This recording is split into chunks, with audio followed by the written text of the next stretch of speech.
Guys, sedih sekali saya ini guys. Ini hari saya masuk kebun langsung sedih kurasa kayak mau menangis guys. Apa yang bikin saya mau menangis? Coba lihat di belakang guys. Ini tanaman kelapa saya sudah besar, sudah berbuah, tapi malah tumbang, malah rebah dihantam angin guys. Coba lihat guys, wih besarnya mibatannya guys, dan sudah berbuah ini kelapa guys.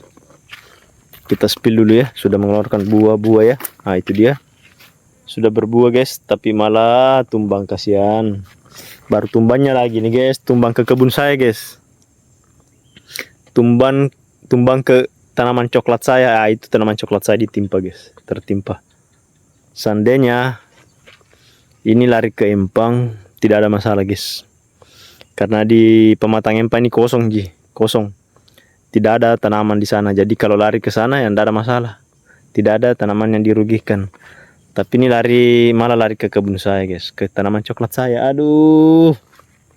Ini tanaman kelapa saya guys, sudah besar apem ini, sudah berbuah tapi malah